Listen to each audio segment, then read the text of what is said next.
But first tonight, oil prices have topped $110 US a barrel, and multiple service stations are shut after running out of fuel.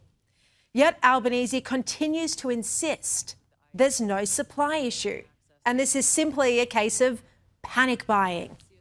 Well, diesel has run out at 80 petrol stations across New South Wales, and half of those are out of fuel entirely. And it's not just in regional areas. The Daily Telegraph spoke with 9 service station retailers in Western and Northwest Sydney, which have completely run out of fuel. It's a similar situation across the country, particularly in regional areas. Drivers are taking jerry cans to service stations because they're so worried. But this has the effect of hoarding fuel. This is why rationing was a sensible idea. I mean, we've been speaking about it here for a couple of weeks now, but the Prime Minister won't do it. And he won't cut the fuel excise either. This is only going to get worse in the short term. Oil prices reached 110 US a barrel after strikes on Iranian energy sites. These strikes by Israel were in retaliation for Iran stopping international shipping in the Strait of Hormuz. Well, Iran then hit a large Qatari LNG plant with ballistic missiles. 4 of the 5 were intercepted. The IRGC also fired 5 drones at Saudi Arabia's oil infrastructure in Riyadh. And the Saudi foreign minister says what little trust there was with Iran has now gone. And the Arab nations want President Trump to defeat Iran. Meanwhile, the Albanese... Good day, Australia. There is a particular kind of political tragedy that only reveals itself in hindsight, where you look back at a sequence of events and realize that every single decision, every miscalculation, every moment of overconfidence was quietly stacking on top of the last one, like a game of Jenga played by someone who keeps insisting the tower is perfectly stable. Anthony Albanese has been playing that game since May 2022.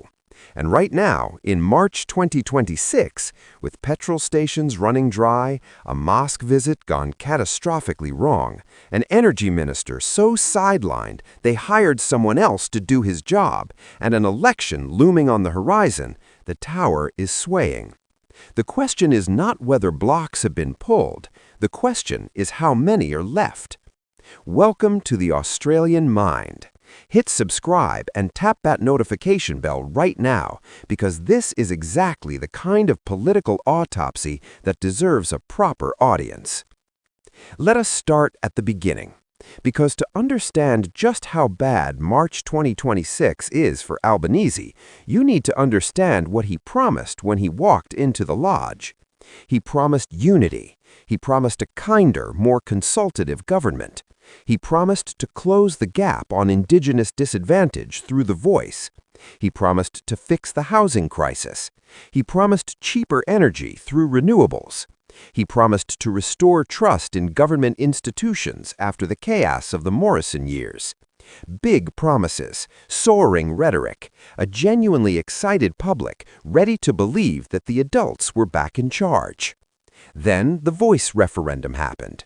Albanese staked his personal credibility, his political capital, and the emotional weight of his entire first term on a referendum that was rejected by every state and the majority of Australians. It was not close. It was not a near miss. It was a comprehensive, unambiguous rejection of the government's signature policy. And Albanese, to his credit, did not run from it. But he never truly recovered from it either.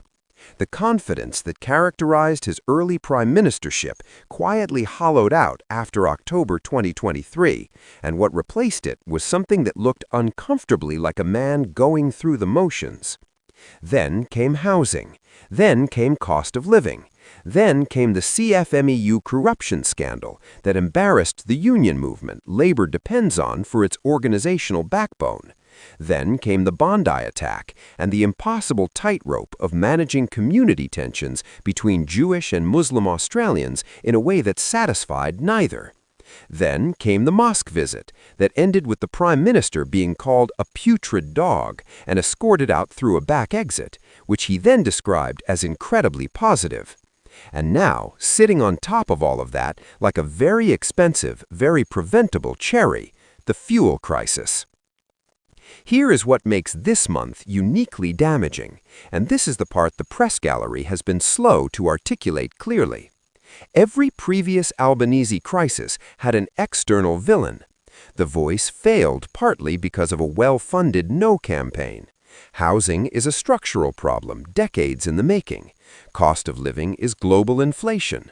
The CFMEU scandal was technically a union problem, not a government problem.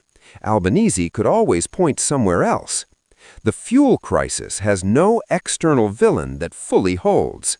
Yes, the Middle East conflict disrupted global supply, but Australia's catastrophic vulnerability to that disruption, the 2 remaining refineries, the non-compliant strategic reserves, the total dependence on foreign refined fuel, is a domestic policy failure.